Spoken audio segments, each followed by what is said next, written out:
Hello everyone, and welcome to my Duel Today official news channel. I hope everyone is having a wonderful day. Before we begin, please hit the subscribe button and give this video a thumbs up. Today in Salem, shortly after Leo signs the agreement, Dimitri enters the interrogation room. However, the DA torches the document when he tells EJ to release Leo. He intends to pursue them both for the murder of his son. When that fails, Dimitri urges the DA to take him or he won't get anything from him. He claims the arrangement was signed and is legally enforceable. He probably won't be able to make anything stick without a confession. With the success rate of the Salem PD, Rafe demands to know why a deal was made with Leo outside the room, but Harris responds that EJ made a bargain for Dimitri. Though shocked that he turned himself in, Rafe will accept the victory. The topic of the vanishing evidence and whether or not it was an inside job is then discussed. Rafe speculates that it might have something to do with Harris' missing keys. Perhaps a non-law enforcement individual lifted them, Rafe speculates. And now it's likely that the case will be dismissed. After telling Harris he's only kidding, Rafe wants his badge, making Harris feel terrible for allowing this to happen. They resume their celebration at having Dimitri right before EJ emerges and demands that Rafe write a book on that so be. Leo is given permission to go when Rafe books Dimitri, and the two are given some alone time. They discuss Jackie Cox's visit, and Leo acknowledges that he is incredibly torn about it. Leo allegedly attempted to do the same for Dimitri. It's fair, he supposes, since he was the one who attempted murder and assault, among other things. Leo fears that he might still wind up behind bars, but Dimitri assures him that they won't since they didn't murder the infant. He is still on the planet.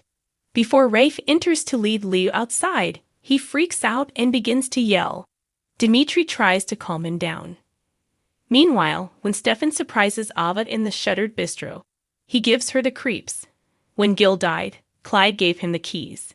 Stefan says no. Even though he wants the business to reopen, he has no desire to transfer the drug money. What in the world are our options? Ava queries. Stefan has determined that killing Clyde is the only option. I'll stop at nothing to ensure my wife's safety, and executing Clyde is part of that. Ava understands, but it will be difficult to remove him from the outside. But Stefan has a thought. He plans to visit Clyde to inform him of developments and to arrange a meeting with someone while incarcerated in order to complete the task at hand. She refers to someone as Ivan, the go-to guy for his mother. All that needs to be done is give Alemania a call and beg his mother to have Ivan get rid of Clyde Weston. Ava, though, doesn't believe it's a smart idea. If they take him out, his network of individuals might pursue them. Furthermore, Clyde is killing Tripp and Gabby if the washed-up valet makes a mistake. Rather, they ought to ensure his happiness. No, Stefan responds, it will get increasingly difficult to satisfy him since he will continue to demand more. For the remainder of their lives, they will constantly be watching Clyde. Ava concurs that they must devise a more effective strategy to get rid of him. Just before Harris enters, they quarrel over who has stronger assassin ties, the Dimaras or the Vitalis. Stefan uses the fact that he purchased the restaurant and let Ava to run it as an explanation. She says she's fine when Harris asks how she feels about it. She looks him down and adds, I just want to make sure Stefan doesn't take any big risks right out of the gate. Stefan must flee, but he swears he won't.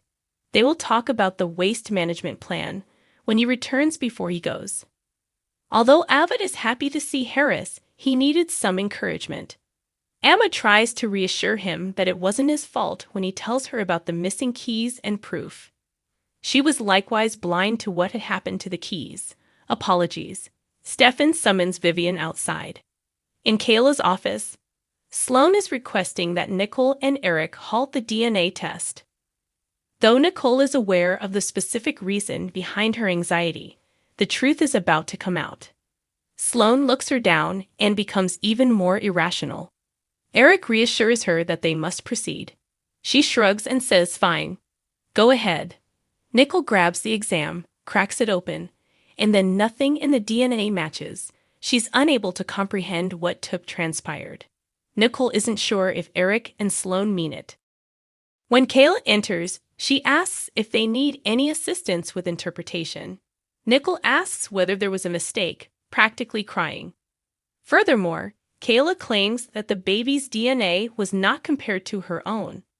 Since there wasn't enough DNA from the toothbrush, the lab tested using some of EJ's previously collected DNA, but the results weren't consistent.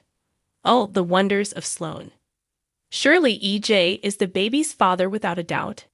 That's proof enough that it's not theirs. When Eric tries to apologize, Nicole sobs and pushes him away before running out. She growls, "Thanks for making me laugh." And then she bids the infant farewell with tears while Sloane appears stunned. As Nicole looks off in sadness, EJ returns to the mansion. He had to withdraw the criminal charges against Leo and give him his freedom. But now that he had Dimitri, he's going to be gone for a while. They will pay for it, EJ. She is indifferent.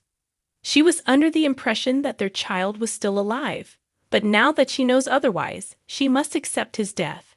Subsequently, Nicole informs him about the DNA test and how everything came back to haunt her. "I feel as though I have lost our child again. He was dying while I held him by the side of the road, so I should have known something wasn't right." She begins to cry and is comforted by EJ, but she is certain that she is the mother of Eric and Sloane's child. What mother doesn't understand her own child? She has had a terrible loss, but this is not her fault, EJ assures her. They will overcome it together. She should be thankful for everything she has, but even though she only held the baby for a short while, she felt a strong bond with it. EJ replies he knows, grinning. Even though he had never met him, he felt the same bond. After Eric and Sloane arrive home, she lashes out at him for making fun of Nicole. That merely serves to validate the notion that she is some sort of depraved baby snatcher who ripped him from her arms. That's not what he believes, of course. Still, she did appear to be hiding something when it came to the test findings. "Eric, that hurts so much." She then flips it back on him, accusing him of keeping the DNA test a secret from her. She contacts Rafe to check on Leo and Dimitri as he goes to check on the baby, feeling happy that everything went according to plan. When she breaks the good news to Eric, he apologizes and congratulates her. All he wanted was to see Nicole's pain healed. She says politely that he was correct and apologizes for her overreaction. After that, they decide it's time to give their child a name. According to Eric, they ought to call him Jude. Son, like the Beatles? Not the patron saint of hopeless causes, mind you. Sloane finds that to be ideal. Granted, Nicole might pull off her holiday miracle, but let's not lose sight of the alternative possibility. When EG finds out that the kid belongs to Eric, things might still go really, really bad. Thanks for watching. If you like this video, so please don't forget to subscribe my channel and don't miss any update.